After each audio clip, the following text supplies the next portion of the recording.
அன்பான முக்கோளத்தர் சமுதாயத்துக்கு தயவுசெய்து இது எல்லாருக்கும் பரப்புங்க. இந்த வீடியோ ஒன்றும் பெரிய விஷயம் இல்லை. என் மேலே கேஸ் வந்தால் கூட பரவாயில்ல, நான் மனசு தெரிஞ்சு பிடிச்சதை பேசுகிறேன். ஏன்னு சொன்னால், இந்த முக்கோளத்தர் சமுதாயத்தை மண்டியை நல்லா கழுவுறாங்க. இந்த திமுககாரன் சோப் போட்டு கழுவுறான்.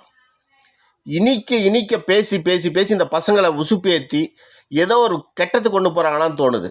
நான் என்ன சொல்கிறேன், முக்கோளத்தர் சமுதாயம் அன்றைக்கி அரசியலில், உண்மையை சொல்கிறேன், அரசியலில் இன்றைக்கி 10வது இடம் கூட கிடையாது. நம்ம அன்றைக்கி சுதந்திரத்துக்காக போராடும் போது முதல் இடத்துல இருந்தோம். அன்றைக்கி சுதந்திரத்துக்காக போராடும் போது நம்ம தான் இருந்தோம், நம்ம தான் செத்தோம். நம்ம மேலே தான் குற்றப்பரம்பரைன்னு எழுதுனா. குற்றப்பரம்பரைனா என்னவோ பெருசாக நான் கொள்ளையடிக்கிறவனுக்கு பேர் மேலே கிடையாது. அரசாங்கத்தை எதிர்த்து இந்த மக்களுக்கான வரி பணம் கட்ட முடியாதுன்னு சொல்லி உப்புக்கு வரி கட்டினான். உப்பு குறவர்கள் அன்றைக்கி பாதிக்கப்பட்டாங்க. எல்லாருக்காகவும் போராடுந்த முக்கோளத்தர் சமுதாயம். எல்லாருக்காக ஒரு கல்லர் சமூகம் மட்டுமே 5000 பேர் 10,000 பேர் செத்தான்.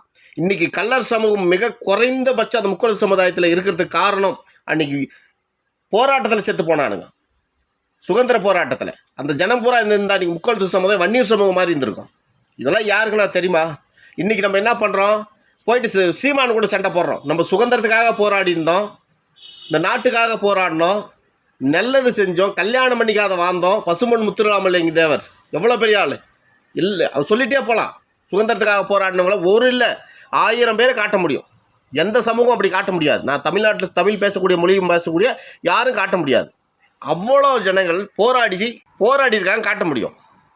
ஆனால் அந்த முக்கோள சமுதாயத்தில் அவ்வளோ பேர் செத்துருக்கான், அவ்வளோ பேர் குடும்பத்தில் சொத்தை இழந்திருக்கான். ஆனால் இன்றைக்கி அதெல்லாம் விட்டுட்டு சீமான் கிட்ட சண்டைக்கு போகிறீங்க. சீமான் என்னையா செஞ்சார் இந்த முக்கோள சமுதாயத்துக்கு? இந்த முக்கோள சமுதாயத்துக்கு என்ன செஞ்சான்? எதை தப்பாக பேசினானா, எதனா இது பண்ணானா, வீட்டு பொம்பளைங்களை கேவலமாக பேசினானா?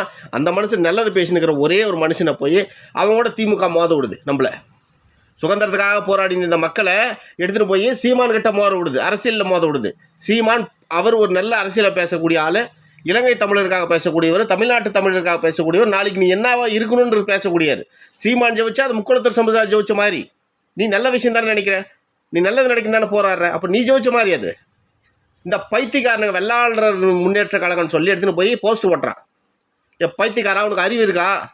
எவனாவது வெள்ளாளர்னு போட்டுக்கிறானா, பேர் போட்டுக்கிறானா? தேவேந்திர கொலை வேளாளர்னு போட்டுக்கலாம். வேளாளர், வெள்ளாளர் வேற, வேளாளர் வேற. இது தெரியாம நீ கருணாநிதி போட்டுக்கினார இசை வெள்ளாளர் அப்படின்னு. நீ ஆந்திராக்கு அந்த தெலுங்கு எப்படா போட்டுக்கலாம், தமிழ் குடி பேரான்னு சொல்லி அன்றைக்கி நீங்கள் செருப்பை கட்டின அடிச்சிங்களா? அடிக்க மாட்டீங்க. அவன்கிட்ட முதலமைச்சர் பதவி இருக்குது. அன்றைக்கெல்லாம் காலில் விழுந்துட்டீங்க. இன்றைக்கி சொந்த குடிக்காரங்களே சண்டே விடுறான், ஒரு பையனுக்கு மண்டையை கழுவி அவனை வெட்ட விடுறான். என்ன நடக்குதுன்னே தெரில நம்மளுக்கு. தயவுசெய்து முக்கோளத்தர் சமுதாயம் சொல்கிறேன், ஒன்றும் இல்லையா, நம்ம பெருசாக ஜெயிக்கலையா, நம்ம உண்மையே இல்லையா, நம்ம